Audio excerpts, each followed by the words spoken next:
Four total हमारी chemistry में कितने चैप्टर है? 4 चैप्टर्स है।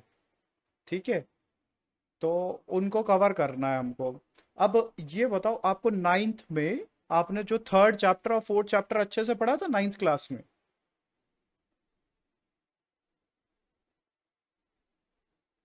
समझ में नहीं आया था, चलो ठीक है। तो मैं ना पहले आपको कुछ बातें बता दूंगा। तो पहले हम लोग ना उन बातों के ऊपर बहुत ज्यादा फोकस करेंगे, फिर आगे बढ़ेंगे, ठीक है? तो आपको स्क्रीन दिख रही है मेरी? ग्रीन बोर्ड दिख रहा है? Very good. तो देखो, मैं ना आपको कुछ बात बताता हूँ कि हमारे पास जो इम्पोर्टेंट है क्लास नाइन्थ का, क्लास नाइन्थ की कुछ चीजें बहुत इंपॉर्टेंट है। वो क्या है? पहले तो एक चैप्टर नंबर 3 है इम्पॉर्टेंट, और एक है हमारे लिए चैप्टर नंबर 4। ठीक है, चैप्टर नंबर 3। 3 कौन सा था हमारे लिए नाइन्थ क्लास में? Very good, atoms and molecules. Atoms and molecules. अब इस पूरे चैप्टर में से हमको ना क्या बात याद रखनी है? एक टेबल थी इसके अंदर कैटायंस की और एक एनायंस की। कैटायंस और एनायंस की टेबल थी ना, वो वाली वो वाली टेबल हमको याद करनी पड़ेगी बेटा। ठीक है, जो कैटायंस होते हैं वो पॉजिटिव चार्ज वाले होते हैं, और जो एनायंस होते हैं वो कौन से चार्ज वाले होते हैं? नेगेटिव चार्ज वाले। तो वो याद रखना पड़ेगा हमें पूरी टेंथ में जो यूटिलाइजेशन होगा। उसके लिए मैं बता रहा हूँ कि थर्ड चैप्टर जो आपने नाइन्थ क्लास में थर्ड चैप्टर पढ़ा है एटम्स एंड मॉलिक्यूल्स, उसके अंदर कैटायंस और एनायंस की टेबल होगी, है ना भाई? तो वो वाली टेबल हमको याद रखनी पड़ेगी। और फिर हमारे लिए चैप्टर नंबर 4 होगा। वो चैप्टर नंबर 4 में आपने पढ़ा होगा इलेक्ट्रॉनिक कॉन्फ़िगरेशन। इलेक्ट्रॉनिक कॉन्फ़िगरेशन पढ़ा था ये। जैसे फॉर एग्जाम्पल हम लोग बोलते हैं सोडियम, तो सोडियम का एटॉमिक नंबर होता है 11। फिर हम लोग कॉन्फ़िगरेशन करते थे कि 2 आएगा, फिर 8 आएगा, उसके बाद में 1 आएगा, इस तरीके से। और यहाँ पर क्या बताते थे कि हमारे पास ये तो के शेल होगा, फिर एल होगा, फिर कौन सा होगा? एम शेल होगा। तो के अंदर 2 इलेक्ट्रॉन्स आएंगे, फिर एल के अंदर 8 इलेक्ट्रॉन्स आएंगे, फिर एम के अंदर 1 इलेक्ट्रॉन्स आएंगे। ठीक है, तो ये वाला पार्ट आपको रिवाइज करने का होमवर्क मिला है आज। ठीक है भाई, अब आप कहोगे सर आपने तो अभी पढ़ाना ही स्टार्ट नहीं किया, आपने होमवर्क पहले दे दिया। तो यही तो है। इसी तरीके से तो हम लोग आगे बढ़ेंगे। क्यों? क्योंकि टेंथ क्लास में प्रोसीड करने से पहले हमें प्रायर नॉलेज तो आनी चाहिए अच्छे से। ठीक है, और मैं अभी ना आपको पीडीएफ के थ्रू पढ़ाऊंगा। किसके थ्रू पढ़ाऊंगा? पीडीएफ के थ्रू। ठीक है, तो उस पीडीएफ की जो स्लाइड्स हैं वो मैं आपको प्रोवाइड कर दूंगा, ठीक है, पीडीएफ में। तो उससे आपको हेल्प हो जाएगी। ठीक है, चलें स्टार्ट करें। तो देखो हम कौन सा चैप्टर स्टार्ट करने वाले हैं? Chemical reactions and equations. ये हमारे लिए क्लास टेंथ में चैप्टर नंबर 1 है। यही तो है चैप्टर नंबर 1, और सबसे इजी यही चैप्टर है। तो टोटल से हमारे पास 4 चैप्टर है, और उन चारों चैप्टर में सबसे इजी चैप्टर यही वाला है। समझ गए? तो इस चैप्टर का नाम क्या है? Chemical reactions and equations. समझ में आई बात? तो क्या बोल रहे हैं कि हमें किसके बारे में पढ़ना है? केमिकल रिएक्शंस एंड इक्वेशंस के बारे में पढ़ना है। कुछ रिएक्शंस होंगी और उनकी इक्वेशंस बनाएंगे हम। इक्वेशन क्या होती है? जहां पे चीजें बैलेंस आउट रहती हैं। इक्वेशन अपन लोग मैथ में भी तो पढ़ते हैं। इक्वेशंस पढ़ते हैं नहीं पढ़ते हैं मैथ्स में? अच्छा ये बताओ, जैसे मैं ऐसे लिख सकता हूँ 2 = 2। सही बात है ना ये तो? अच्छा, क्या ऐसे लिख सकते हो 2 = 3? नहीं, तो ये इक्वेशन नहीं है। 2 = 3 is not an equation, right? But 2 = 2 is an equation. तो सिमिलरली हमारे पास कुछ केमिकल्स होंगे जिनको हमें क्या करना पड़ेगा बेटा? बैलेंस आउट करना पड़ेगा। कुछ एटम्स होंगे जिनको क्या करना पड़ेगा? बैलेंस आउट करना पड़ेगा। ठीक है, तो उनसे क्या बनेगी हमारे लिए? इक्वेशंस बनेगी। और फिर हम रिएक्शंस के बारे में भी पढ़ेंगे। ठीक है, चलो फिर स्टार्ट करते हैं हम। देखो, सबसे पहले हमारे पास जो टॉपिक आता है वो आता है physical changes versus chemical changes. क्या आता है topic? Physical changes versus chemical changes. समझे भाई? तो देखो ये केमिकल चेंजेस लिखे हुए, केमिकल चेंजेस हैं, और ये वाले कौन से चेंजेस लिखे हुए हैं, फिजिकल चेंजेस के बारे में। तो इनके बीच में हमें डिफरेंशिएट करना आना चाहिए। तो सबसे पहली इंपॉर्टेंट बात इन्होंने बताया है कि जो हमारे पास केमिकल चेंज होते हैं ना, वो कैसे होते हैं, not easily reversed, they can not be not easily reversed. समझ में आई बात? मतलब हम उनको वापस दोबारा से नहीं कर सकते। फॉर एग्जाम्पल, जैसे मैंने बोला कि मेरे पास पेपर है और उसको मैंने आग लगा दी, तो फिर क्या हो जाएगा, वो कार्बन में चेंज हो जाएगा पेपर।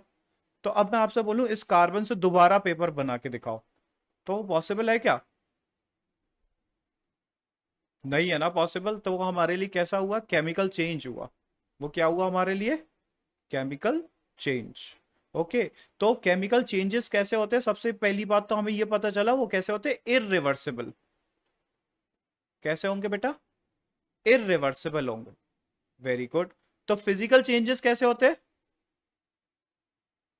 रिवर्सिबल, वो चेंज हो सकते हैं। तो जैसे मैंने बताया कि हमारे पास जो पानी था, देखो ये बर्फ है, बर्फ को हम किसके अंदर चेंज कर सकते हैं, पानी के अंदर, लिक्विड वाटर के अंदर चेंज कर सकते हैं। ये लिक्विड है, ये आइस है हमारे लिए, और यहां पे क्या आ गया हमारे लिए, लिक्विड वाटर आ गया। समझे? तो देखो अब ये इसके अंदर चेंज हो सकता है। लिक्विड वाटर को हम फिर से फ्रीज करके क्या बना सकते हैं, आइस बना सकते हैं। तो मतलब हम आइस से लिक्विड वाटर बना सकते हैं और वाटर से आइस बना सकते हैं। तो ये प्रोसेस कैसे होते हैं, फिजिकल प्रोसेस है, ये रिवर्सिबल प्रोसेस है। समझ गए? कोई डाउट है इसमें? वेरी गुड, आगे बढ़ते हैं। फिर क्या हुआ, यहां पे एक और इंपॉर्टेंट पॉइंट बताया गया है। देखो पहला तो रिवर्सिबल और इरिवर्सिबल में पढ़ लिया हमने। अब जो सेकंड पॉइंट है वो बताता है कि केमिकल चेंज में हमेशा नए प्रोडक्ट बनते हैं। क्या बनते हैं, नए सब्सटेंस बनते हैं। समझे? अब आप मुझे बताओ कि जैसे मेरे पास इधर पे कोई नया प्रोडक्ट नहीं बन रहा, फिजिकल चेंज में कोई नया प्रोडक्ट नहीं बन रहा, यहां पे आइस में वाटर के मॉलिक्यूल्स प्रेजेंट है। आइस में वाटर होगा ना बेटा, आइस में वाटर है ना, वाटर के पार्टिकल्स प्रेजेंट है। तो वाटर का फॉर्मूला क्या होता है, H2O होता है। तो मतलब आइस के अंदर भी जो पानी प्रेजेंट है, तो उसमें भी फॉर्मूला क्या होगा, H2O। और लिक्विड वाटर में भी पानी प्रेजेंट है, तो उसका भी फॉर्मूला क्या होगा बेटा, H2O। तो बताओ इधर पे कोई नई चीज बनी है क्या, फिजिकल चेंज में? नहीं बनी है। बट जबकि यहां पर जब आप केमिकल चेंज की बात करते हो तो यहां पे नई चीजें बनती हैं। समझे? यहां पर क्या होगा, नई नई चीजें बनेंगी। अब यहां पर बात आती है, जो थर्ड पॉइंट है वो क्या है, रिएक्टेंट्स आर यूज्ड अप। यहां पर हमारे पास जो कंपोनेंट हम लेंगे ना, वो क्या हो जाएंगे, यूज हो जाएंगे। अभी आप रिएक्शन देखोगे, उसमें हम क्या करेंगे, जैसे फॉर एग्जांपल के तौर पे मैं आपको बताता हूं कि मैंने हाइड्रोजन लिया और मैंने क्या लिया बेटा, ऑक्सीजन लिया। इनकी रिएक्शन से क्या बन जाएगा, वाटर बन जाएगा। समझे? तो यहां पर क्या होगा, ये हाइड्रोजन रिएक्शन कर रहा है इस ऑक्सीजन के साथ में, तो क्या बन जाएगा, वाटर। तो ये जो स्पीशीज होती है, ये वाली जो स्पीशीज है, इनको हम लोग क्या नाम देते हैं, रिएक्टेंट्स। इनको क्या बोलेंगे बेटा, इनको बोलते हैं रिएक्टेंट्स बोलेंगे। इनको क्या बोलेंगे, रिएक्टेंट्स। ये जो हम लोगों ने इधर पर लिखा है, इनको क्या बोलते हैं, रिएक्टेंट्स। और रिएक्टेंट्स क्या हो जाते हैं, कंज्यूम हो जाते हैं, यूज हो जाएंगे। तो फिर हमारे पास जो स्पीशीज बनेगी उसको क्या बोलेंगे, या जो स्पीशीज बन रही होंगी उनको क्या बोलेंगे, प्रोडक्ट्स बोलेंगे। वेरी गुड, उनको क्या बोलने वाले हैं, प्रोडक्ट्स बोलेंगे। तो सिमिलरली रिएक्टेंट्स यूज हो जाएंगे और प्रोडक्ट्स क्या हो जाएंगे, फॉर्म हो जाएंगे। तो न्यू प्रोडक्ट बन रहे हैं। क्या बन रहे हैं, न्यू प्रोडक्ट। आगे बढ़ते हैं। अब देखो यहां पे क्या बात चल रही है कि नेक्स्ट पॉइंट में, often heat, light, sound and fizzing occur. जब भी एक केमिकल रिएक्शन होगी तो वहां पे हीट रिलीज हो सकती है या यूटिलाइज होगी। समझ में आई बात? फॉर एग्जाम्पल जब हमने बर्न किया पेपर को, तो पेपर जला ना, तो लाइट भी निकली वहां से और हीट भी इवॉल्व हुई। वहां से लाइट भी तो निकल रही, तभी तो आपको जलता हुआ दिखाई दिया, और हीट भी रिलीज हुई। इसी तरीके से साउंड भी रिलीज हो सकती है किसी केमिकल रिएक्शन में, और फिजिंग भी हो सकती है। मतलब वो बबल्स नहीं आते, जैसे हम लोग पेप्सी की बोतल खोलते तो फिज नहीं आती है, बबल्स आते हैं ना, तो वो फिजिंग भी हो सकती है। ठीक है? और क्या हो सकता है, इलेक्ट्रिसिटी में भी प्रोड्यूस्ड। और क्या हो सकता है, इलेक्ट्रिक करंट जो हम लोग करंट प्रोड्यूस करते, जो करंट होता है ना, वो भी प्रोड्यूस कर सकते हैं। ठीक है, एक केमिकल रिएक्शन में ये भी हो सकता है। अच्छा, और एक और पॉइंट दिया है, प्रेसिपिटेशन में फॉर्म, क्या लिखा हुआ है, प्रेसिपिटेट में फॉर्म। क्या आपको पता है प्रेसिपिटेट क्या होता है? Do you know what is precipitate? मैं बताता हूं, प्रेसिपिटेट होता है हमारे लिए इनसॉल्युबल सॉल्ट। क्या होता है बेटा? इनसॉल्युबल सॉल्ट मतलब एक ऐसा सब्सटेंस जो पानी में घुले ना। क्या बोला मैंने? कोई ऐसी चीज बन जाए जो पानी में डिसॉल्व ना हो रही हो, तो उसको क्या बोलेंगे हम लोग? प्रेसिपिटेट। हाँ, जो चीज पानी के अंदर डिसॉल्व नहीं होती है उसको क्या बोलते हैं हम लोग? प्रेसिपिटेट। ऐसा सॉल्ट जो पानी के अंदर डिसॉल्व ना हो उसको क्या बोलेंगे? प्रेसिपिटेट। ठीक है, तो ये एग्जांपल दिया हुआ है इन्होंने, वुड बर्निंग, कि हम लोग जो वुड होगी ना उसको बर्न करेंगे तो क्या बन जाएगा हमारे लिए? कुछ कंपाउंड बनेगा, कोई नया कंपाउंड बनेगा, हो सकता है कार्बन डाइऑक्साइड बन जाए, ऐसा भी हो सकता है। लेकिन वो लकड़ी नहीं बचेगी दोबारा से, जो लकड़ी हमने यूज की ना वो तो जल गई। अब क्या बन गई? वो बन गई होगी कार्बन डाइऑक्साइड, कोयला बचा रह गया होगा नीचे, है ना भाई? लेकिन हमें दोबारा लकड़ी नहीं मिल पाएगी। अब बताओ, तो फिर ऐसा हो सकता है कि हमारे पास ये वाली प्रोसेस को हम रिवर्स कर दे, मतलब मैं आपको कोयला दे दूं और आपसे बोलूं आप लकड़ी बना दो, तो फिर से वहीं आ जाएंगे। ये प्रोसेस कैसे होते हैं हमारे लिए? इरिवर्सिबल। समझ के? कोई प्रॉब्लम तो नहीं है? ये वाला पेज आपको समझ में आया, physical changes versus chemical changes? Very good, अब आगे बढ़ते हैं। अब जो हमारे पास जो नेक्स्ट टॉपिक आता है वो आता है केमिकल रिएक्शंस। ठीक है, मैं आपको ना एक पेज और लेके देखो, यहां पर ना एक बात बताता हूं। क्या अभी हम लोगों ने दो चीजें सीखी? क्या सीखा? एक तो फिजिकल चेंज सीखा और एक केमिकल चेंज। क्या सीखा बेटा? एक तो फिजिकल चेंज सीखा और एक किसके बारे में सीखा है? केमिकल चेंज के, केमिकल चेंज के बारे में सीखा है अभी। ठीक है, ये तो हम लोग एट्थ क्लास से ही पढ़ लेते हैं almost, physical changes versus chemical changes, right? Eighth class में ही पढ़ा होगा आपने, है ना? नाइन्थ में भी पढ़ते हैं इसके बारे में। अब क्या होता है हमारे पास, जो फिजिकल चेंज है बेटा, उनको रिप्रेजेंट करेंगे हम लोग फिजिकल रिएक्शन के थ्रू। किसके थ्रू रिप्रेजेंट करेंगे? फिजिकल रिएक्शन के थ्रू। और जो केमिकल चेंज होगी उनको किसके थ्रू रिप्रेजेंट करेंगे? केमिकल रिएक्शन के थ्रू, केमिकल रिएक्शन के थ्रू।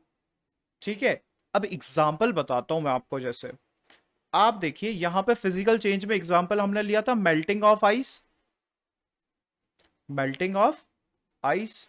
अब तो बताओ किस टेम्परेचर पर बर्फ पिघलती है? ऐसा कौन सा टेम्परेचर जिस पर बर्फ पिघल जाएगी?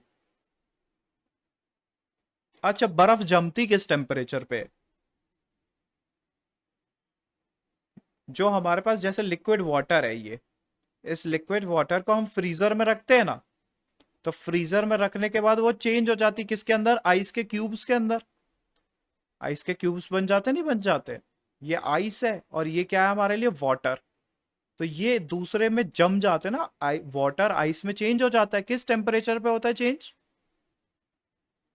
वेरी गुड, 0 डिग्री सेल्सियस पे वाटर क्या हो जाता है? फ्रीज हो जाता है।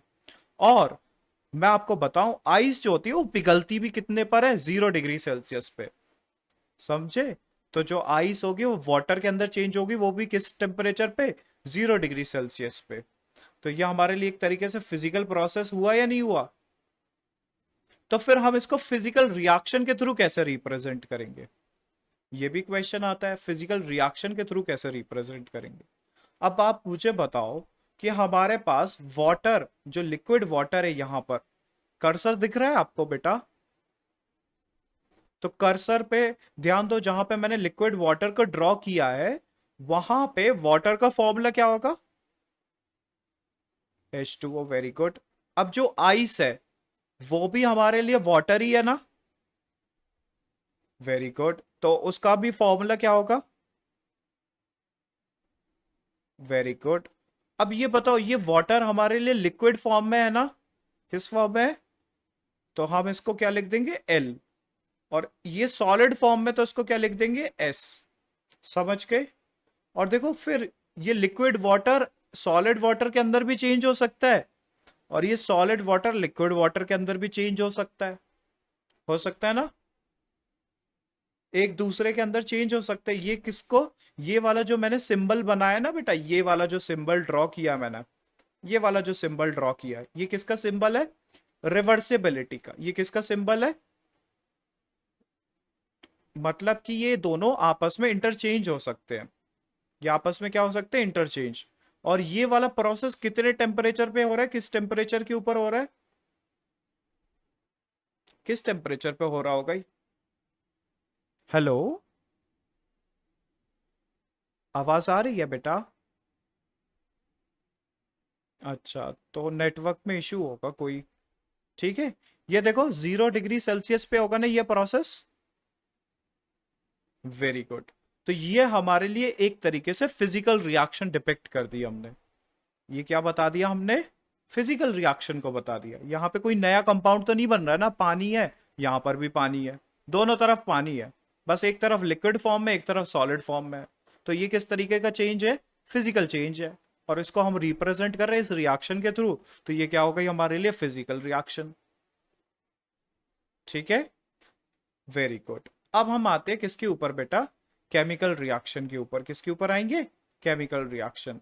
अब ये केमिकल रिएक्शन भी क्या होता है कि हमारे पास कुछ कंपोनेंट यूटिलाइज हो जाएंगे और कुछ नए कंपाउंड बनेंगे, कुछ कंपोनेंट यूटिलाइज हो जाएंगे और कुछ नए कंपाउंड का फॉर्मेशन होगा। एग्जाम्पल के तौर पे देखते हैं, जैसे मैंने बोला कि मेरे पास हाइड्रोजन होता है, हाइड्रोजन गैस होती है। कौन सी गैस है, हाइड्रोजन गैस। जब ये हाइड्रोजन गैस को मैं मिक्स करता हूँ किसके साथ में, ऑक्सीजन गैस के साथ में। किसके साथ में मिक्स करता हूँ, ऑक्सीजन गैस के साथ में। और इसको बर्न कर देता हूँ, इन दोनों को बर्न कर देता हूँ, इन दोनों को क्या कर देता हूँ मैं, बर्न कर देता हूँ। तो फिर क्या होगा, मेरे पास वाटर का प्रोडक्शन होगा। किसका फॉर्मेशन होगा, वाटर का फॉर्मेशन होगा। Very good. तो अब देखते हैं हम इसको रिप्रेजेंट कैसे करेंगे एक केमिकल रिएक्शन के थ्रू। तो आप मुझे बताइए कि मेरे पास जो हाइड्रोजन गैस होती है उसका फॉर्मूला क्या होता है, हाइड्रोजन गैस का फॉर्मूला होता है H2। क्या होता है, H2। और ये गैस के फॉर्म में है तो हम इसके आगे क्या लिख देंगे बेटा, G लिख देंगे, इस तरीके से। ठीक है, और फिर क्या करेंगे, प्लस। अब बताओ, ऑक्सीजन गैस है तो ऑक्सीजन गैस कौन सी होती है, O2। उसके लिए क्या लिख देंगे, G। और फिर एरो बनाएंगे। अब ये ऊपर जो ट्राइंगल बनाया ना मैंने, ये ट्राइंगल का मतलब होता है हीट। इस ट्राइंगल का मीनिंग क्या होता है, हीट। Very good. अब वाटर का फॉर्मूला क्या होता है, H2O। तो बताओ, नॉर्मली हमें पानी किस स्टेट में मिलता है, जैसे हाइड्रोजन गैस के फॉर्म में मिलती है। हम लोग सांस लेते तो ऑक्सीजन गैस के फॉर्म में लेते हैं। अब पानी पीते तो किस फॉर्म में पीते हैं, तो फिर यहां पर क्या लिख दूंगा मैं, लिक्विड लिख दिया मैंने। कोई प्रॉब्लम तो नहीं है। ये क्या रिप्रेजेंट किया हमने, ये क्या बना दिया हमने, this is a type of chemical reaction. ये हम लोगों ने जो बनाया, ये जो फॉर्मेट लिखा है, इसको क्या बोलेंगे, केमिकल रिएक्शन। क्या बोलेंगे, केमिकल रिएक्शन। ठीक है, तो केमिकल रिएक्शन में कुछ सब्सटेंसेस आपस में रिएक्ट करते हैं। ये वाले कंपाउंड आपस में रिएक्ट कर रहे हैं, ये वाली चीजें आपस में रिएक्ट कर रही है ना, और कुछ नया चीज बन गई है, कोई नई चीज बन गई है, पानी बन गया है। समझ के, क्या बन गया है, पानी। अब आप बताओ, इन दोनों की प्रॉपर्टीज डिफरेंट होंगी या नहीं होगी, बताओ। हाइड्रोजन और ऑक्सीजन की प्रॉपर्टीज क्या वाटर से मैच करेंगी, हम बताओ। ऑक्सीजन तो सांस लेते हैं ना, हम ऑक्सीजन पीते हैं क्या, ऐसा होता है क्या, ऑक्सीजन पी रहे हो, ऐसा तो नहीं होता ना। और हाइड्रोजन गैस, वो भी डिफरेंट है। देखो, हाइड्रोजन गैस पता है कैसी होती है, फ्लेमेबल होती है। ये वाली गैस कैसी होती है, फ्लेमेबल। फ्लेमेबल का मीनिंग क्या होता है, इसको हम बर्न कर सकते हैं, इसको जला सकते हैं। अब बताओ, पानी को जला सकते हो क्या, नहीं। तो इनकी दोनों की प्रॉपर्टीज क्या है, डिफरेंट है। तो कोई नया कंपाउंड बन रहा है और उसकी प्रॉपर्टीज क्या है, different. New compounds are formed, new compounds are formed having different properties, having different properties। ठीक है, कोई डाउट तो नहीं है इसमें। अभी डाउट है तो पूछ लो। Very good. अब हम आगे बढ़ते हैं। आगे बढ़ते हैं तो देखो क्या लिखा हुआ है। What is a chemical reaction, अगर आपसे क्वेश्चन पूछा जाए क्या, what is a chemical reaction, what is a chemical reaction, तो आप क्या आंसर लिखने वाले हो, ये लिखने वाले हो। देखो, the transformation of chemical substance into another chemical substance is known as chemical reaction. कितनी स्ट्रेट फॉरवर्ड डेफिनेशन है कि हमारे पास कोई भी सब्सटेंस हो, जब वो रिएक्ट करेगा किसी दूसरे सब्सटेंस के साथ, तो कोई नया केमिकल सब्सटेंस बन जाएगा, और उसको क्या बोलेंगे, केमिकल रिएक्शन। उसको क्या बोलने वाले हैं, केमिकल रिएक्शन। ट्रांसफॉर्मेशन का मीनिंग क्या है, चेंज होना। ट्रांसफॉर्मेशन का मीनिंग क्या है, चेंज होना।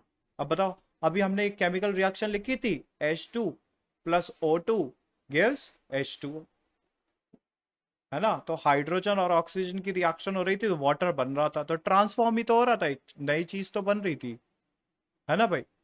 तो फिर अब देखो इसमें एग्जाम्पल भी लिखे हुए, एग्जाम्पल क्या क्या है हमारे लिए, रस्टिंग ऑफ आयरन। बताओ, लोहे में जंग लग जाती है, अभी तो वैसे ही बरसात का मौसम है ना भाई, बारिश हो रही है, तो हमारे पास अगर कोई आयरन का ऑब्जेक्ट बाहर पड़ा हो तो उसमें क्या हो जाएगा, जंग लग जाएगी या नहीं लग जाएगी, रस्टिंग ऑफ आयरन हो जाती है। फिर क्या हो जाता है, हम घर पे दही भी तो जमाते हैं, वो भी एक तरीके से केमिकल रिएक्शन है, the setting of milk into curd. हम घर पर जो दही जमा रहे हैं वो भी कैसी रिएक्शन है, एक तरीके से केमिकल रिएक्शन है ना भाई। तो मिल्क को कर्ड में चेंज करने वाली भी हमारे लिए रिएक्शन है। कितनी सारी केमिकल रिएक्शन हो रही है। अब बताओ, बॉडी के अंदर भी रिएक्शन हो रही है, बॉडी के अंदर कौन सी हो रही है, डाइजेशन ऑफ फूड। हमने फूड खाया और क्या हुआ, हमें एनर्जी मिल गई, कैसे मिली एनर्जी, फूड से ही मिली ना एनर्जी। तो फूड भी क्या होता है, ब्रेक डाउन होता है छोटे छोटे कंपोनेंट्स में, तभी तो वो डाइजेस्ट हो रहा है। सांस ले रहे हैं हम लोग, respiration, respiration is also a chemical reaction. तो हर जगह पर क्या हो रहा है, मोस्टली जगहों पर केमिकल रिएक्शन ऑब्जर्व हो रही है। समझे बेटा, very good, very good. Melting of candle, देखो मैं बताता हूं कैसी रिएक्शन हुई।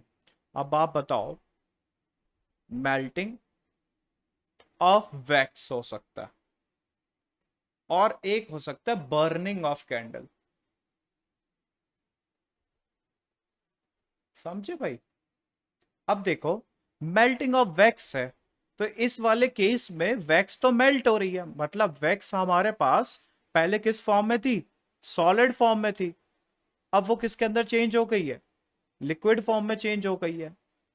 तो क्या वैक्स का फॉर्मूला चेंज हो गया क्या, वैक्स का फॉर्मूला चेंज हो गया क्या। यहां पे वैक्स है और यहां पर भी वैक्स है, लिक्विड वैक्स है, वो सॉलिडिफाई हो जाएगी सॉलिड वैक्स में, हो जाएगी या नहीं हो जाएगी। तो मेल्टिंग ऑफ वैक्स को हम लोग क्या बोल सकते हैं, बताओ, फिजिकल चेंज। इसको क्या बोल सकते हैं, फिजिकल चेंज। समझे, वेरी गुड। अब देखते हैं बर्निंग ऑफ कैंडल। अब मेरे पास जो वैक्स थी, उस कैंडल के ऊपर जो वैक्स थी, वो ऑक्सीजन गैस, जो हवा में प्रेजेंट कौन सी गैस है बेटा, ऑक्सीजन गैस, उसके साथ में उसको बर्न कर रहे हैं हम लोग। तो हमारे पास कोई एक तो लाइट एनर्जी बन रही है, एक तो कौन सी एनर्जी बन रही है, लाइट एनर्जी, और साथ में क्या हो रहा है बेटा, कार्बन डाइऑक्साइड भी बन रही होगी, हो सकता है कार्बन डाइऑक्साइड गैस भी बन रही हो सकता है वाटर वेपर्स भी बन रही हो। क्या बन रही हो बेटा, वाटर वेपर्स। तो अब आप मुझे बताओ, ये कौन सा प्रोसेस हुआ, ये कौन सा प्रोसेस हुआ, यहां पे पूछा गया था हमसे मेल्टिंग ऑफ वैक्स, यहां पे क्या पूछा गया था, मेल्टिंग ऑफ वैक्स, और यहां पर क्या पूछा गया है भाई, बर्निंग ऑफ कैंडल। तो हमने आपको आंसर क्या बताया, कि हमारे लिए जो मेल्टिंग ऑफ वैक्स है वो तो फिजिकल चेंज है, लेकिन जब हम बात करेंगे burning of candle, it is a type of chemical change, it is a type of chemical change.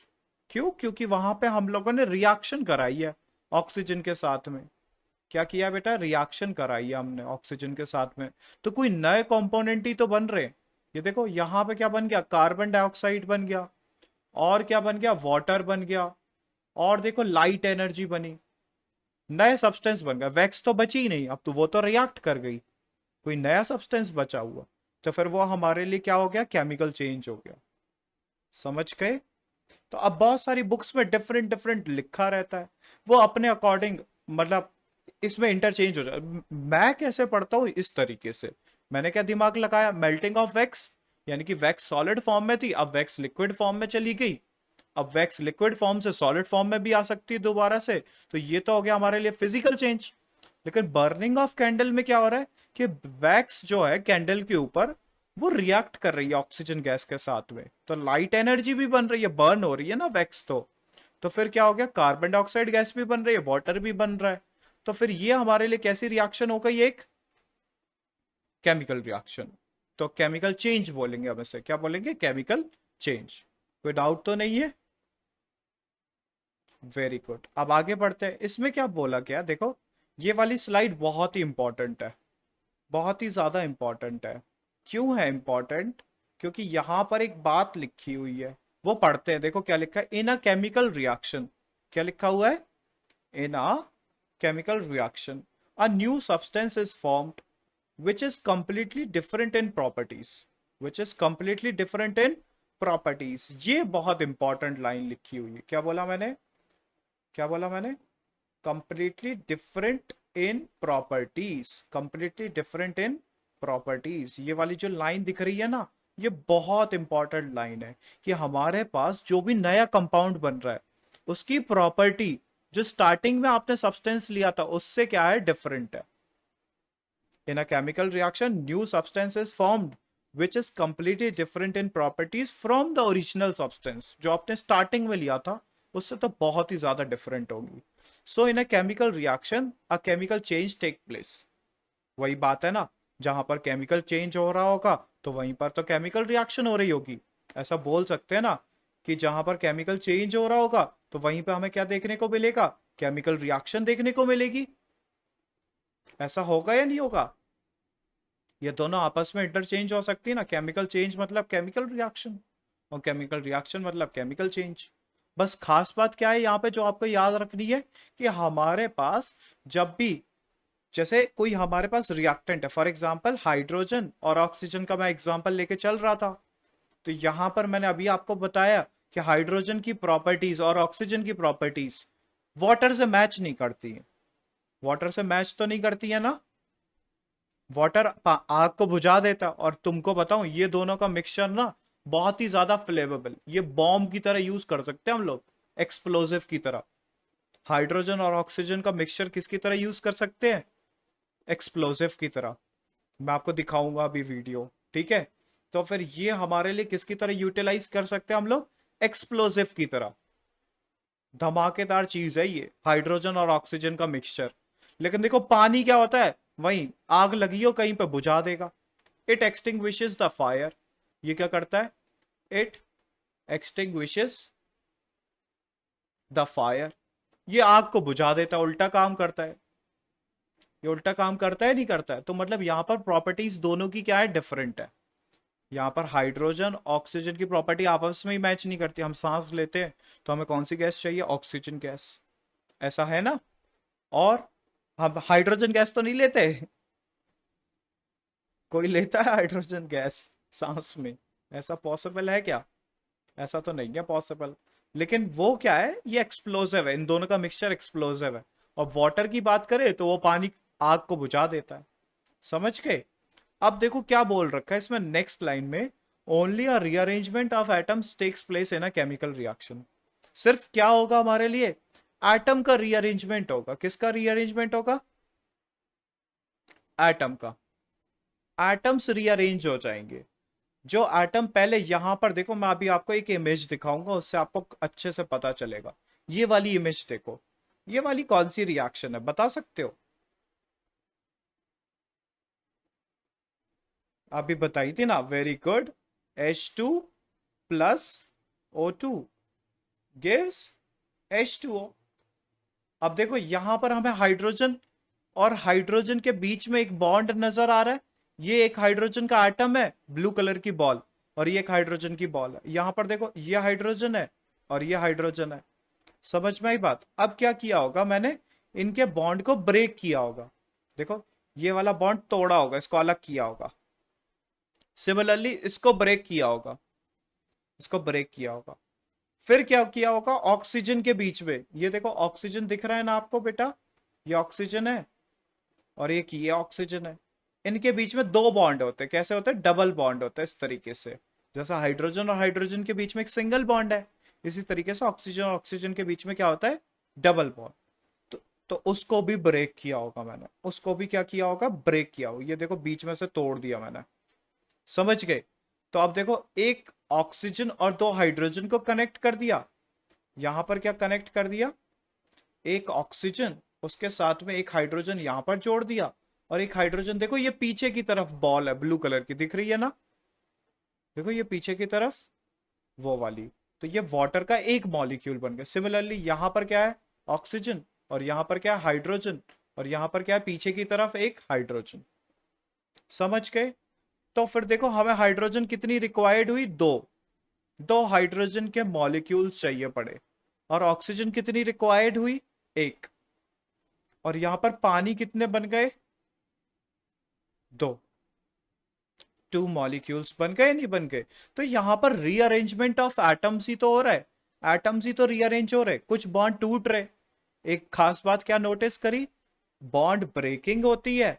सबसे पहले तो केमिकल रिएक्शन में क्या होता है, सब केमिकल रिएक्शन में क्या होता है, खास बात क्या है बेटा, एक केमिकल रिएक्शन में, देखो मैं बताता हूं, केमिकल रिएक्शन में जो खास बात है वो क्या है, कि सबसे पहले तो क्या होगा, बॉन्ड ब्रेकिंग होगी। सबसे पहले तो क्या होगी, बॉन्ड ब्रेकिंग होगी। मतलब सबसे पहले बॉन्ड टूटते हैं एटम्स के, जो भी एटम्स है उनके बीच में बॉन्ड क्या होंगे, बॉन्ड टूट जाएंगे। और फिर सेकंड स्टेप में क्या होता है, फॉर्मेशन ऑफ न्यू बॉन्ड। क्या होगा, फॉर्मेशन ऑफ न्यू बॉन्ड, नए बॉन्ड बन जाएंगे। क्या बन जाएंगे, नए बॉन्ड बन जाएंगे। तो देखो यहां पर हमारे पास बॉन्ड टूट रहे थे पहले, ये क्या हो रहा है, बॉन्ड ब्रेकिंग हो रही है। यहां पर बॉन्ड ब्रेकिंग हो रही है ना, ये क्या हो रहा है, बॉन्ड ब्रेकिंग। और उसके बाद भी क्या हुआ होगा, यहां पे बॉन्ड फॉर्मेशन हो गई, फॉर्मेशन ऑफ न्यू बॉन्ड हो गया ना, वेरी गुड। अभी देखो यहां पे क्या हो रहा है, ऑक्सीजन ऑक्सीजन के साथ कंबाइन था, अब ऑक्सीजन को किसके साथ कंबाइन होना पड़ा, हाइड्रोजन के साथ होना पड़ा। वेरी गुड, क्योंकि यहां पे ऑक्सीजन ऑक्सीजन आपस में चिपके हुए थे, तो हमने उनके बॉन्ड तो तोड़ दिए। हाइड्रोजन हाइड्रोजन के साथ चिपका होता, उनके बॉन्ड तो तोड़ दिए। अब क्या हुआ, जो नया बॉन्ड बन रहा है वो किसके बीच में बन रहा है, ऑक्सीजन और हाइड्रोजन के बीच में। किसके बीच में बन रहा है, ऑक्सीजन और हाइड्रोजन के बीच में। ऐसा समझो कि हाइड्रोजन हाइड्रोजन की दो बॉल्स थी, अटैच थी, उनको मैंने सेपरेट कर दिया बीच में से। ऑक्सीजन ऑक्सीजन की दो बॉल्स थी, उनको सेपरेट कर दिया बीच में से। अब एक ऑक्सीजन लिया, एक हाइड्रोजन इधर चिपका, एक हाइड्रोजन इधर चिपका दिया, दिख रहा है? तो फिर वही हमारे लिए बॉन्ड फॉर्म हो गया। अब देखो यही तो लिखा है हमारे पास, कि हमारे पास पहले केमिकल रिएक्शन में बॉन्ड ब्रेकिंग होगी, फिर formation of a new bond होगा। तो देखो इस लाइन को पढ़ो जरा ध्यान से, only a rearrangement of atoms takes place in a chemical reaction. सही बात लिखी हुई है ना, गलत तो नहीं लिख दिया मैंने धोखे से? सही है ना? चलो सही है, आगे बढ़ते हैं। देखो अब क्या होगा हमारे पास, अब हमें जो पढ़ना है वो किसके बारे में पढ़ना है, रिएक्टेंट्स क्या होते हैं और प्रोडक्ट्स क्या होते हैं। किसके बारे में पढ़ना है, रिएक्टेंट्स क्या होते होते और प्रोडक्ट्स क्या होते हैं। बहुत बोरिंग सी लग रही है ना केमिस्ट्री, है ना? बोरिंग है ये तो टॉपिक, मेरे को तो बहुत बोरिंग लग रहा, पता नहीं क्या, रिएक्टेंट क्या है, प्रोडक्ट क्या है। अभी मजा आएगा, अभी मजा आएगा थोड़ी देर में। कब मजा आएगा, जब हम लिटरली क्वेश्चन सॉल्व करेंगे, ठीक है, तब मजा आएगा। अभी देखो रिएक्टेंट्स, अभी तो हम बेसिक डेफिनेशंस पढ़ रहे हैं कि रिएक्टेंट्स क्या है, प्रोडक्ट्स क्या है, और हमारे लिए केमिकल रिएक्शन कैसे हो रही है, ये सब पढ़ रहे हैं। जब हम आगे जाएंगे तब हमें अच्छी अच्छी चीजें पता चलेंगी, नई नई चीजें पता चलेंगी। अभी आपने सोचा था कि हाइड्रोजन और ऑक्सीजन गैस आपस में रिएक्ट करके, मतलब आपस में अगर उनका मिक्सचर रखा हो, मतलब मेरे पास एक बैलून हो, उसमें हाइड्रोजन गैस और ऑक्सीजन गैस भर दूं, और आप उसके पास मैच स्टिक लेके आओ तो वो बम की तरह बोलेगा। बम होते ना हमारे पास, सुतली बम बुलाते हैं दिवाली पे। हाँ, हाँ, वैसे ही बोलता है वो। तो अब देखो, अब यहां पर क्या हो रहा है, रिएक्टेंट्स एंड प्रोडक्ट्स के बारे में पढ़ना है। किसके बारे में पढ़ना है? Reactants and products. The substances which take part in a chemical reaction are called as reactant. ऐसे चीजें जो केमिकल रिएक्शन में हम लोग यूटिलाइज कर रहे हैं। तो अब आप बताओ, यहां पे पीछे वाली रिएक्शन में रिएक्टेंट्स क्या क्या थे? Very good. तो अब हम प्रोडक्ट क्या बना रहे हैं? प्रोडक्ट्स क्या होते हैं? जो नई चीजें बन जाती है। देखो साफ साफ लिखा था, न्यू सब्सटेंसेस प्रोड्यूस्ड। जो नई चीजें बन रही हैं उनको क्या बोलेंगे? प्रोडक्ट्स। उनको क्या बोलते हैं? प्रोडक्ट्स बोलते हैं। तो देखो, ये वाला क्वेश्चन है, बता दो मुझे। इस वाले क्वेश्चन को सॉल्व करवा दो भाई, मुझे तो आता नहीं है ये वाला क्वेश्चन। इसमें बोल रखा है कि हमारे पास एक रिएक्शन हो रही है। कैसी हो रही है? मैग्नीशियम नाम की चीज है और ऑक्सीजन नाम की चीज है, वो रिएक्ट कर रहे हैं आपस में और मैग्नीशियम ऑक्साइड बन रहा है। क्या बन रहा है? Magnesium oxide. तो बताओ रिएक्टेंट क्या क्या हो गए? ये तो मेरे को आ ही नहीं रहा। अच्छा, पक्के में? कंफर्म है ना? यही होंगे? चेंज तो नहीं करना option? Very good. Magnesium and oxygen both are reactants. समझ गए? तो फिर प्रोडक्ट्स भी बता दो अब इसी बात पे, प्रोडक्ट्स क्या होंगे? Very good. Magnesium oxide. सही है ना? तो देखो हमने कितना सिंपल सा क्वेश्चन सॉल्व कर लिया। ये तो कोई पूछने वाला नहीं है एग्जाम में। ये एग्जाम में नहीं पूछेगा कोई। वो तो बस हमने समझने के लिए किया है। ये वाला क्वेश्चन इजी है ना? Very good. अब आगे बढ़ते हैं। तो आप आइडेंटिफाई कर लोगे ना कि अगर कभी भी आएगा तो हमें क्या बताना पड़ेगा? देखो, जो चीजें रिएक्ट कर रही होंगी आपस में, वो क्या बन जाएगी हमारे लिए? रिएक्टेंट्स। ये क्या बन जाएंगे हमारे लिए? रिएक्टेंट्स। और जो हमारे पास फॉर्म हो रहे होंगे, एक कंपाउंड बन रहा है या बहुत सारे बन रहे हैं, कोई फर्क नहीं पड़ता, वो सब क्या हो जाएंगे हमारे लिए? प्रोडक्ट्स। वो क्या हो जाएंगे हमारे लिए? प्रोडक्ट्स। ठीक है भाई। चलो आगे बढ़ते हैं। अब देखो, अब क्या लिखा है ये देखो। तो बल्ब जल गया, बत्ती जलाओ। यहाँ पे क्या बोल रखा है? Before burning in air. क्या बोल रखा है? कि अगर हमको जलाना है किसको? मैग्नीशियम रिबन को। तो उसको किससे जला, उसको पहले सैंड पेपर से रब कर दो। क्या बोल रखा है? कि अभी हमने जो रिएक्शन पढ़ी वहां पर क्या हो रहा था कि मैग्नीशियम को हम लोग बर्न कर रहे थे ना ऑक्सीजन की प्रेजेंस में। तो क्या बन रहा था? Magnesium oxide. यही बन रहा था। तो पहले जब अगर आपको मैग्नीशियम रिबन को जलाना है तो पहले उसे किससे साफ करो? सैंड पेपर से। किससे साफ करो? सैंड पेपर से साफ करो भाई। क्यों करो? इसका रीजन भी दे रखा है उसने। क्या बोल रखा है देखो इधर पे? This is done to remove the protective layer of basic magnesium carbonate. जो हमारे पास, जैसे मैं लैब में गया और लैब में देखा तो मेरे पास क्या होगा? मैग्नीशियम का रिबन होगा। क्या होगा भाई? एक मैग्नीशियम का रिबन होगा। अब मैं डायरेक्ट जलाने लगूंगा तो वो जलेगा ही नहीं। क्यों नहीं जलेगा? क्योंकि उस मैग्नीशियम रिबन के ऊपर ना एक कोटिंग आ गई होगी। क्या आ गई होगी? एक कोटिंग आ गई होगी। किसी सब्सटेंस की कोटिंग आ गई होगी। वो कौन सा सब्सटेंस है? देखो, मैग्नीशियम कार्बोनेट। कौन सा सब्सटेंस है वो बेटा? मैग्नीशियम का कार्बोनेट। तो वो मैग्नीशियम कार्बोनेट उसको बचाएगा ना, जलने से रोकेगा। तो इससे अच्छा क्या कर, देखो मैग्नीशियम कार्बोनेट भी हो सकता है और साथ में मैग्नीशियम ऑक्साइड भी हो सकता है। खुद मैग्नीशियम ऑक्साइड भी हो सकता है। क्यों? अब बताओ, जैसे हमारे पास मैग्नीशियम का रिबन है, मान लेते हैं ये मेरे पास डब्बा है। इस डब्बे के अंदर क्या है? मैग्नीशियम का रिबन है। इसके अंदर क्या है? मैग्नीशियम का रिबन है। ठीक है।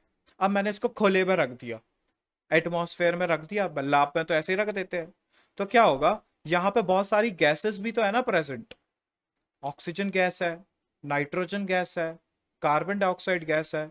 तो ये जो मैग्नीशियम का रिबन है ना, ये क्या करेगा? इस ऑक्सीजन गैस के साथ भी रिएक्ट कर सकता है थोड़ा बहुत। तो क्या बना लेगा? Magnesium oxide. और ये कार्बन डाइऑक्साइड के साथ भी रिएक्ट कर सकता है, तो क्या बना लेगा, MgCO3। क्या फॉर्म कर सकता है, मैग्नीशियम कार्बन, मैग्नीशियम कार्बोनेट। अब इसकी लेयर बन जाएगी ना उसके ऊपर, देखो ये व्हाइट कलर से जो मैंने ड्रॉ किया है, ये मेरे पास क्या है, मैग्नीशियम का है, ये मैग्नीशियम का रिबन है। लेकिन देखो इसके ऊपर ये ग्रीन कलर की कोटिंग आ गई, है ना भाई, एग्जैक्टली ग्रीन नहीं होती है, व्हाइट होती है। तो वो हमारे लिए किसकी कोटिंग है, ये जो ग्रीन कलर की कोटिंग दिख रही है ना आपको, ये किसकी कोटिंग है, या तो मैग्नीशियम ऑक्साइड की कोटिंग है, या फिर किसकी कोटिंग है, मैग्नीशियम कार्बोनेट की। जब आप इसे हटाओगे तभी तो मैग्नीशियम को बर्न कर पाओगे, क्योंकि असली मेटल तो अंदर छुपा हुआ है। तो हम सैंड पेपर से इसको क्या करेंगे बेटा, रब करेंगे। क्या करेंगे, सैंड पेपर से उसको रब करेंगे, फिर उसको बर्न करेंगे, तब जाके हमारे पास क्या होगा, मैग्नीशियम ऑक्साइड का फॉर्मेशन होगा, तब जाके वो अच्छे से बर्न होगा। समझ गए, वेरी गुड, आगे बढ़ते हैं। अब देखो क्या हुआ, यहां पे बोल रखा है characteristics of a chemical reaction. अब हमें कैसे पता चलेगा कि कोई केमिकल रिएक्शन हो रही, हम तो पागल हो जाएंगे। कोई रिएक्शन बोलती है आपसे कि मैं केमिकल रिएक्शन हूं, ऐसा होता है क्या, कि पानी जमता है तो वो बोलता है नहीं नहीं नहीं मैं फिजिकल रिएक्शन हूँ, ऐसा होता है क्या, फ्रिज में आवाज आती है क्या, नहीं होता। तो हमें पता लगाना पड़ेगा ना खुद से, तो हम कैसे पता लगाएंगे, केमिकल रिएक्शन की कुछ खास बातें होती है, उनके कैरेक्टरिस्टिक्स होते हैं। क्या होते हैं, कैरेक्टरिस्टिक्स, वो हमारे लिए बहुत इंपॉर्टेंट है। Characteristics of a chemical reaction, क्या खास बातें होती है जिनके थ्रू हम लोग पता लगा सकते हैं। तो सबसे पहली खास बात तो ये है कि वो चेंज इन स्टेट हो सकता है। क्या हो सकता है, चेंज इन स्टेट हो सकता है। फॉर एग्जाम्पल, जैसे अभी मैंने एक बहुत ही बेसिक सी रिएक्शन ली थी, कौन सी रिएक्शन ली थी बताओ, हाइड्रोजन लिया था, ये गैस के फॉर्म में था, और फिर साथ में मैंने क्या लिया, ऑक्सीजन लिया, ये भी किसके फॉर्म में था, गैस के फॉर्म में। लेकिन जब पानी बनाया तो मैंने क्या बोला, ये किस फॉर्म में बनेगा, लिक्विड फॉर्म में। तो ये गैस गैस मिलाई और साथ में एक लिक्विड बन गया। तो देख रहे हो ये कैसा है, चेंज इन स्टेट को रिप्रेजेंट कर रहा है।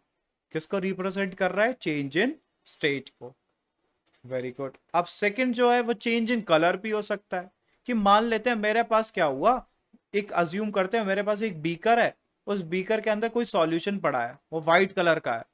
अब थोड़ी देर बाद मैं देखूं कि उस बीकर के अंदर जो सॉल्यूशन है ना, वो किस कलर में चेंज हो गया भाई, वो किसी और कलर में चेंज हो गया, मान लेते हैं इस कलर में चेंज हो गया, पिंक कलर में चेंज हो गया। समझ के, तो ये हमारे लिए कैसी रिएक्शन होगी बताओ, केमिकल रिएक्शन होगी। Very good. अब नेक्स्ट देखते हैं, एवोल्यूशन ऑफ गैस भी हो सकता है। क्या हो सकता है, कोई गैस भी इवॉल्व हो सकती है। मान लेते हैं मेरे पास कोई कंपाउंड था, है ना भाई, कोई कंपाउंड था, उस कंपाउंड को मैंने क्या किया, हीट किया, उस कंपाउंड को क्या किया, हीट किया।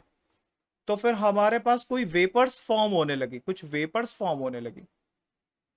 क्या फॉर्म होने लगी, कुछ वेपर्स फॉर्म होने लगी हीट करने पे। एग्जाम्पल के तौर पे मैं बताता हूं कि जैसे मेरे पास कैल्शियम कार्बोनेट होता है ना, जब हम इसे हीट करते हैं तो ये गैस के अंदर, ये गैस को प्रोड्यूस करता है, कार्बन डाइऑक्साइड गैस को, और यहां पर एक सब्सटेंस बचा रहता है जिसे क्या बोलते हैं, कैल्शियम ऑक्साइड। समझ गए, तो यहां पर एक गैस भी प्रोड्यूस हो सकती है। चेंज इन टेम्परेचर, अब बताओ किसी रिएक्शन में टेम्परेचर भी तो चेंज हो सकता है। फॉर एग्जाम्पल, जैसे मैंने अभी क्या किया, यहां पर हाइड्रोजन और ऑक्सीजन को बर्न किया था, तो यहां पर हीट एनर्जी रिलीज हो रही थी या नहीं हो रही थी, तो पानी जब बन रहा था साथ में हीट भी तो रिलीज हो रही थी इसके साथ में। तो यहां पर टेम्परेचर चेंज भी हो सकता है, टेम्परेचर इंक्रीज होगा, या फिर हमें टेम्परेचर देना पड़ेगा, उल्टा काम करना पड़ेगा। या तो टेम्परेचर रिलीज होगा उस प्रोसेस में, या हमें टेम्परेचर प्रोवाइड करना पड़ेगा, तभी रिएक्शन होगी। समझ गए। नेक्स्ट हो सकता है फॉर्मेशन ऑफ अ प्रेसिपिटेट। क्या हो सकता है, फॉर्मेशन ऑफ अ प्रेसिपिटेट। अब बताओ, प्रेसिपिटेट मैंने स्टार्टिंग में बताया था, क्या होता है precipitate, very good, insoluble salt. ऐसे कंपाउंड बन जाएंगे जो पानी में डिजोल्व ही नहीं हो रहे होंगे, सॉल्ट बन के नीचे बैठ जाएंगे। मतलब अगर ये मेरे पास टेस्ट ट्यूब है, इस टेस्ट ट्यूब में सॉल्यूशन है, तो नीचे सॉल्ट बन के बैठ जाएगा, ये व्हाइट कलर का पाउडर नीचे आके बैठ जाएगा, ये क्या बन जाएगा, पीपीटी बन जाएगा, इसको क्या बोलेंगे, पीपीटी। ठीक है, इनसॉल्युबल हो जाएगा ये, मतलब पानी अलग हो जाएगा और वो सॉल्ट अलग हो जाएगा। कोई प्रॉब्लम तो नहीं है? Very good. अब इसके आगे हम लोग नेक्स्ट क्लास में कंटिन्यू करेंगे। ठीक है, अभी कोई डाउट है तो पूछ सकते हो आप, अभी कोई डाउट है तो पूछ सकते हो। चलो ठीक है, तो फिर आप ये बताओ कि वो पढ़ के आओगे क्या, जो मैंने अभी होमवर्क दिया? चलो ठीक है, ठीक है बेटा। तो आप मुझे बता देना कि मतलब कैसे कैसे कंटिन्यू करना है, तो फिर हम लोग कंटिन्यू करेंगे फिर उस हिसाब से। Thank you everyone for joining. Thank you everyone. Happy learning to all.